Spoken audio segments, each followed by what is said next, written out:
안녕하세요. 신상문입니다. 오늘은 개조식에 대해서 고민해보는 시간을 갖도록 하겠습니다. 여러분, 개조식에 대해서 얘기 많이 들었죠. 그리고 여러분들은 매일매일 이 개조식의 방식을 통해서 문장을 구성하고 있습니다. 그런데 개조식은 무엇이죠? 어떠한 형식을 개조식이라고 합니까? 흔히 보면 동사가 명사형으로 끝나면 이것이 개조식이다 라고 이해들 하고 있더라고요.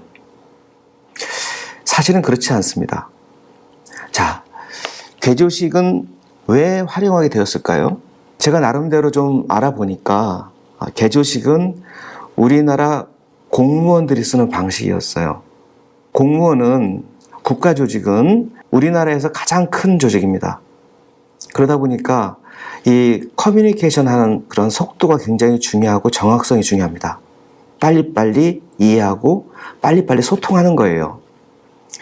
그러기 위해서 문장은 어떤 형식이 좋을까라는 부분에 대해서 고민이 있었던 것 같아요. 그러다 보니 가장 최적화된 커뮤니케이션 방식이 무엇일까? 언어를 통한 이것이 개조식이다. 이렇게 결론을 내렸던 것 같아요. 꽤 오래전부터 이 방식을 활용해 왔습니다. 그러면 개조식을 쓰게 된 결정적인 이유, 첫 번째는 간결하다는 거예요. 문장을 최대한 간결하게 써야 된다. 단 한 글자라도 줄인다 이겁니다. 두 번째는 의미만 전달하면 되는 거예요. 글을 쓰는 사람들의 느낌, 감정, 그때 기분 이런 것들을 이해할 필요가 없죠. 팩트만 정확하게 전달하는 것이 중요합니다. 그래서 문장 전후 관계를 중요하게 생각하지 않고 한 문장 안에서 그 의미의 완결성을 갖추려고 한 것이 개조식입니다. 그러다 보니까 어떤 표현이라는 것도 굉장히 제약적이에요. 사실만 전달하고 비유라든가 감정이라든가 이것을 배제합니다. 그리고 사람이 느끼고 있는 의식의 흐름들, 뭔가를 깨닫게 만드는 의식의 흐름들, 이런 흐름들을 잘 활용해서 빠르게 이해할 수 있게 만든 것이 개조식입니다. 제가 20년 넘게 이 일을 해왔지만 많은 사람들을 접했죠. 근데 그 중에서 개조식에 대해서 교육을 받아본 사람을 단 한 번도 본 적이 없어요. 그리고 개조식에 대해서 정확하게 이해하고 설명할 수 있는 사람, 그런 사람도 단 한 명도 사실 본 적이 없습니다. 근데 놀라운 것은 대부분의 사람들이 본인이 개조식을 잘 활용하고 있다라고 생각을 하고 있어요. 저 역시 개조식에 대해서 교육을 받아본 적이 없습니다. 물어봐도 대답을 해준 사람도 없었고요. 그래서 오늘은 그동안 연구했던 그 내용들을 여러분과 같이 공유하려고 해요. 물론 제가 말씀드리려고 하는 것이 절대적으로 정확하다, 그걸 말씀드리는 건 아니에요. 제가 그동안 궁리했던 내용들의 총화이고, 아마도 제가 말씀드린 내용대로 여러분들이 개조식을 구사한다면 절대로 손해보지 않고 정확한 소통을 할 수 있을 겁니다. 자, 그러면 지금부터 개조식에 대해서 알아보겠는데요. 보통 사람들이 개조식에 대해서 가지고 있는 오해부터 한번 챙겨보도록 할게요. 자, 개조식을 볼까요? 개조식의 사전적인 정의를 보면 그렇습니다. 글을 쓸 때 앞에 번호를 붙여 짧게 끊어서 중요한 요점이나 단어를 나열하는 방식. 이게 개조식의 사전적 정의예요. 근데 하필이면 왜 개조냐? 개는 낱개를 의미합니다. 낱개. 그리고 조는 나무의 한 갈래로 쭉쭉 뻗은 모양을 의미해요. 즉, 나무 한 갈래, 딱 하나를 얘기하는 거예요. 여러 가지 이렇게 울창하게 뻗어 있는 그런 나무가 아니라 단 하나의 가지, 하나의 줄기만을 의미하는 겁니다. 그것이 개조식의 사전적 의미에서 나오는, 그 문자의 의미에서 나오는 뜻이죠. 물론 이 활용하는 이유는 짧은 요약을 통해서 빠르게 의사소통을 하고자 하는 것이죠. 그리고 간결한 글을 통해서 정확한 의사를 전달하려고 하는 것입니다. 그러면 좀 비교를 한번 해볼까요? 일반 문장, 무성한 나무 같아요. 자, 볼까요? 서울시는 중서부 지역에 위치해 있고 인구 몇만 명의 내륙도시이다. 부산시는 어쩌고 저쩌고 똑같은 내용이 반복되죠? 반면에 어디는 중동부 지역에 위치해 있으면서 인구 몇만 명의 산악도시이다. 이러한 지역적 특징에 따라 질병 양상도 내륙도시는 어떻고 해안도시는 어떻고 산악도시는 어떤 질환이 많이 나타난다. 이게 일반적으로 쓰는 문장입니다. 쭉 내용들을 하나하나 이렇게 지적해 주고 있죠. 그것을 전체 모아가지고 하나의 문단을 만들고 있어요. 보통 쓰는 문장입니다. 근데 이렇게 하다 보니까 여러분 읽다 보면은 앞전 문장이 기억이 잘 안 나죠. 그렇죠? 그러면 또 읽다 보면 앞에 있는 문장은 더더욱 더 기억이 안 나겠죠. 그래서 이러한 것들을 좀 방지해야 되겠다. 빠르게 소통하고 정확하게 소통하고 그러기 위해서 이런 방식을 선택합니다. 개조식이죠. 보세요. 가지치기가 나무 같죠. 하나의 딱 줄기만 있는 것이죠. 서울시는 인구 몇만 명의 중서부 지역 내륙도시로 무슨 개 질환이 다발한다. 이렇게 쓸 수 있는 거예요. 다발함 할 수도 있고 부산시는 어떻다. 이렇게 나오잖아요. 그래서 지역 나오고 그 다음 몇 명이고 어디에 있고 어떤 질환이 있고 이게 딱딱 인구수 어디에 있고 어떤 질환이 많고 이것이 하나의 문장에서 끝내버리죠. 앞으로 다시 넘어가 볼까요? 서울시는 어디에 있고 내륙도시이다. 쭉 나오다가 다시 또 무슨 질환계가 많다. 이렇게 얘기하다 보면 사람이 뇌가 그렇게 뛰어나지 않아요. 잘 조직이 안 돼요. 안에서 자꾸 까먹어요. 그래서 개조식으로 하면은 좀 더 의미를 정확하고 또렷하게 전달할 수 있다 이거죠. 이거보다 한 단계 더 나가서 있는 것이 표죠. 표는 부분별로 토막낸 나무 같아요. 자, 보세요. 화면을 보시면 도시 딱 나오고 인구수 딱 나오고 지역 딱 나오고 지역 특성까지 나와서 다빈도 질환까지 채워주면 서로 비교까지 가능할 정도로 의미가 정확하게 전달하게 됩니다. 그렇기 때문에 표는 문장보다 훨씬 전달력이 뛰어나요. 그 전달력을 우리가 가독성이라고 합니다. 그래서 가급적이면 우리가 문서를 작성할 때 표로 작성하는 것이 가능하면 표로 작성하는 게 좋죠. 그게 빠르게 이해할 수 있습니다. 여러분 한번 비교해 보죠. 다시 한번 맨 앞에 볼까요? 일반 문장 보시고 보셨죠? 그 다음에 개조식 보시고 보셨죠? 자, 표를 볼까요? 네, 이런 차이가 나는 거예요. 이 가독성과의 싸움에서 이기기 위해서 이양 문장을 쓰게 된다면 개조식으로 쓰는 것이 훨씬 더 유리하다 이거죠. 그래서 개조식이 나온 이유입니다. 자, 그러면 제가 문장은 하나 가져왔어요. 문장 하나 가져왔는데 이건 다른 데서 작성한 문장이라서 그 내용은 제가 좀 바꿨습니다. 바꿔서 이 문장을 가지고서 앞으로 계속 쭉 한번 훑어보게 될 거예요. 자, 제가 제시한 문장 볼까요? 기지원 사업과 연계를 통한 지원 성과 제공 가능성 이거죠. 이게 앞단에서 지원한 사업이 있는데 그것과 연계해서 어떻게 하게 되면 지원 성과가 높아질 수 있는 가능성이 있지 않겠냐? 이런 거예요. 거기에 대해서 이제 내용이 나오죠. 2001년에서 2003년 북부 지역에서 모자부근 홍보 사업이 진행된 바 있었대요. 그런데 사업 기간이 짧고 기자재 지원 중심으로 했던 모양이죠. 그래서 그 효과는 제한적이었대요. 하나 끝났어요. 그죠? 점 끝났죠? 현재 갈라 지역에서 이 지역은 실제로 없는 지역입니다. 그건 제가 지어낸 이름이고요. 갈라 지역에서 인도 동부 갈라 지역 수인성 전염병 관리 사업이 진행되고 있으나 사업 지역이 힌디 웨스트, 이것도 없는데요. 및 벵갈리 이스트 디스트릭트 지역으로 본 사업 지역과 거리가 먼 지역이다. 문장 하나 끝났어요. 그죠? 따라서 기지원 사업과 연계를 통한 지원 성과 제공 가능성은 없다. 이렇게 나온 거예요. 문장 3개가 들어가 있네요. 그렇죠? 그래서 이걸 개조식이라고 서술한 거예요. 이분들은. 여러분, 어떤 문제점이 보이시나요? 뭐 괜찮으세요? 뭐 특별하게 문제점 같은 거 이런 게 발견되신 분 계세요? 네. 저한테는 굉장히 많은 것이 문제로 보입니다. 자, 개조식에 대한 오해인데요. 명사형으로 끝나면 모두가 개조식입니까? 자, 보세요. 제가 동그랗게 빨갛게 쳤어요. 다 명사형으로 끝났죠?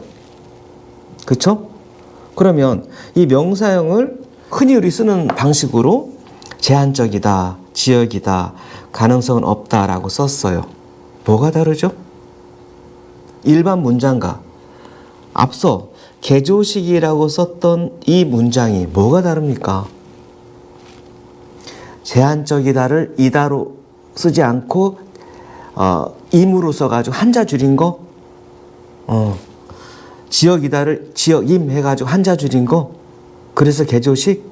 글쎄요, 그 앞에 있는 문장 서술과 이 뒤에 있는 문장 서술이 뭐가 다를까요? 가독성에 있어서 어떤 차이가 느껴지세요?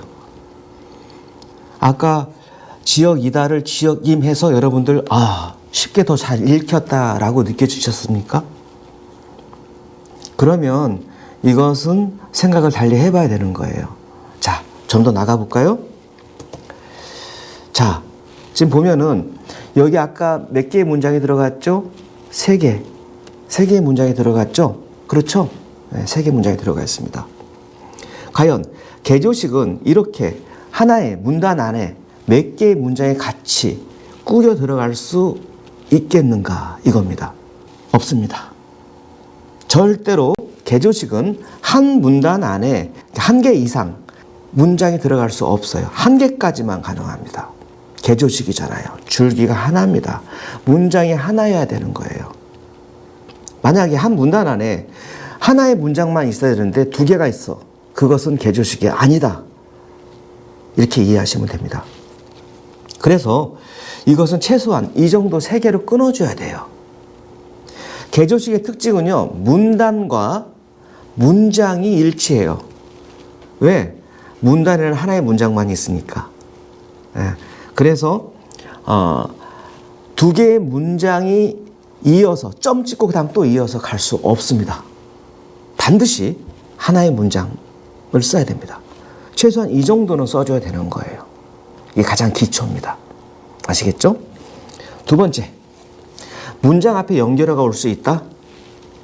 보시면 3번째에 보면 따라서 동그라미 쳐졌죠?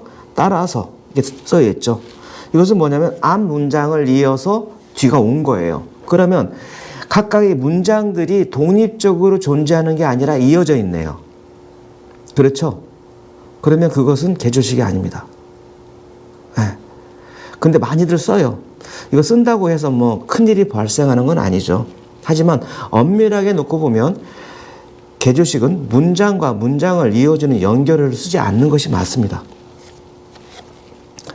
이렇게 되겠죠? 없는 게 좋아요. 간결하게.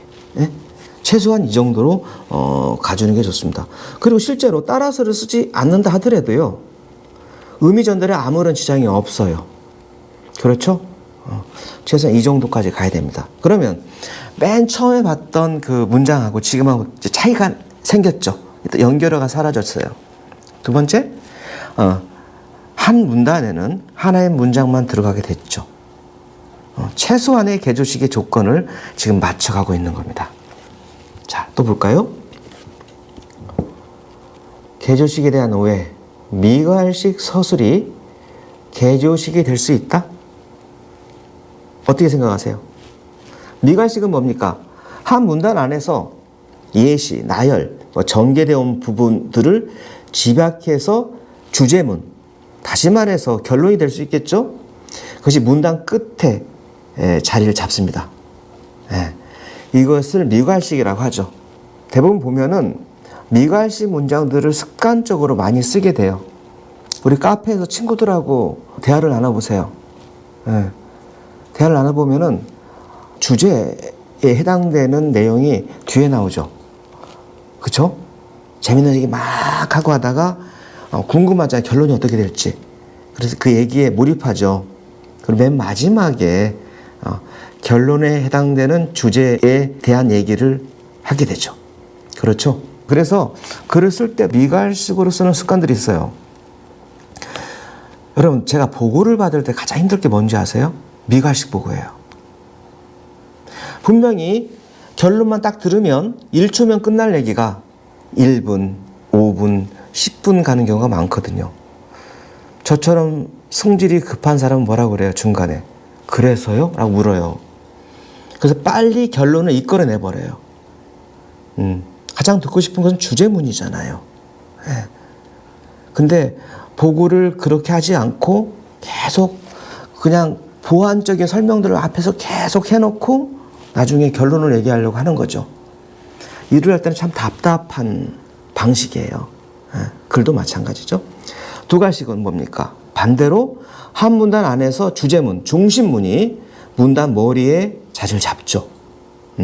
그 다음에 거기서 필요한 보완적인 설명들, 증거들, 예시들 이런 것들을 서술하게 돼요. 이것이 두갈식이에요. 자, 그러면 여러분, 우리가 개조식 문장을 쓸 때 미갈식이 어울립니까? 아니면 두갈식이 어울리겠습니까? 당연히 두갈식이 어울립니다. 자, 그러면 어울리다. 어울리면은 어울리지 않더라도 미갈식을 쓸 수 있지 않겠습니까? 그렇죠? 그런데 만약에 미갈식의 서술을 썼다면 그것은 개조식이 아닙니다. 절대로 아닙니다. 개조식이 만들어지는 최초의 의도와 벗어나 있는 거예요. 간결하고 빠르게 의사소통을 하기 위한 것이 개조식인데 미갈식은 그렇지가 않아요. 굳이 개조식을 쓰면서 미갈식을 쓸 이유가 어디 있습니까? 자, 봅시다. 우리가 예문을 가지고도 한번 볼까요? 자, 맨 첫 문장을 보면 2001년에서 2003년 북부 지역에서 모자보건 홍보사업이 진행된 바 있으나 사업 기간이 짧고 어쩌고 저쩌고 해서 효과가 제한적이다. 그렇죠? 이 내용들은 뭐냐면 지원 성과가 좋아질 수 있는지 지원 성과 재고 가능성이에요. 지원 성과가 더 나아질 수 있는지를 확인해 보는 문장 3개가 들어가 있는 거거든요. 그렇죠? 근데 첫 번째 문장을 보면은 지원 성과가 높아질 거라고 또는 낮아질 거라고 그런 부분에 대한 내용이 아니죠. 그냥 진행한 바 있었는데 효과가 제한적이었다라는 부연 설명 같은 거죠. 배경 설명 같은 거. 두 번째 문장 봅시다. 갈라 지역에서 인도 동부 갈라 지역 수인성 전염병 관리 사업이 진행되고 있으나 사업 지역이 어쩌고 저쩌고로 본 사업 지역과 거리가 멀다. 거리가 멀다라는 것을 얘기한 것이지 지원 성과가 어떻게 될 거라는 것을 얘기한 건 아니죠. 그렇죠? 세 번째 문장 볼까요? 기지원 사업과 연계를 통한 지원 성과 제공 가능성은 없음. 이거네요. 주제문이. 그쵸? 이게 결론이죠. 지금 서술 방식은 뭡니까? 미갈식. 그렇죠? 정확한 의사소통을 위해서는 뭐냐면 결론부터 얘기해야 돼요. 만약에 이런 사람도 있을 수 있어요. 기지원 사업과 연계를 통한 지원 성과를 제고할 수 있는 가능성이 있는지 없는지 궁금해. 근데 가능성이 없대. 알았어 하고 그냥 뒤로 안 볼 수도 있어요. 그렇잖아요. 근데 그 얘기 들으려고 제공 가능성이 없다는 얘기를 들으려고 두 문장을 읽어야 돼요. 이건 빠른 소통이 아니죠. 왜 이런 식으로 써요? 바꿔야죠. 그럼 바꿔볼까요? 자, 이렇게 순서를 바꿔봤어요. 세 번째 있는 것을 맨 앞으로 놔봤어요. 결론에 해당되는 문장이니까.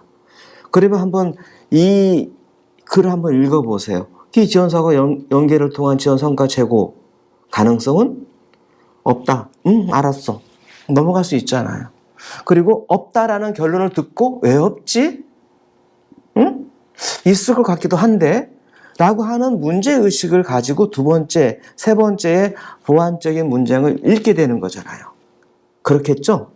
그러면 훨씬 의사소통이 잘 되죠. 정확하고. 근데 이럴 수 있잖아요. 앞선 걸 보면 2001년, 2003년 나오고 힌디 웨스트, 벵갈리 이스트, 힌디 예스트가 중요한 건가? 뭔가 여기 집중을 하다가 보면 뒤에 가능성은 없음 이것을 까먹어도 그럴 수도 있겠죠. 정확한 의사소통이 잘 안 될 수도 있다. 그래서 결론부터 서술하는 것이 개교식에 있어서 필수적인 원칙이다. 이렇게 보시면 될 것 같아요. 지금 충분히 이해가 되시죠? 그래도 나는 미갈식이 좋아서 미갈식을 쓸게요. 쓰세요. 다만 나는 개조식을 쓴 게 아니라고 생각하셔야 됩니다.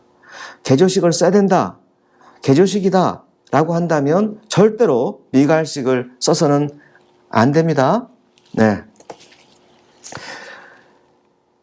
자, 미갈식을 쓰면 안 되는 것을 좀 더 제가 설명을 해줄게요. 자, 볼까요? 이것은 우리 정부에서 나온 보도자료인데요. 원래 보도자료는 잘 나왔었어요. 잘 나온 제가 일부러 이렇게 비틀어 놨어요. 한번 읽어보세요, 여러분. 사상자별로 1:1 전담 공무원을 배치하여 지원에 최선을 다하고 유가족 지원에도 만전을 기하는 한편 부상자에 대한 지원 필요사항을 파악하여 신속히 조치하라고 당부했다. 두 번째, 경찰청 주관하에 관계기관 합동으로 철저히 조사도 하라고 했다.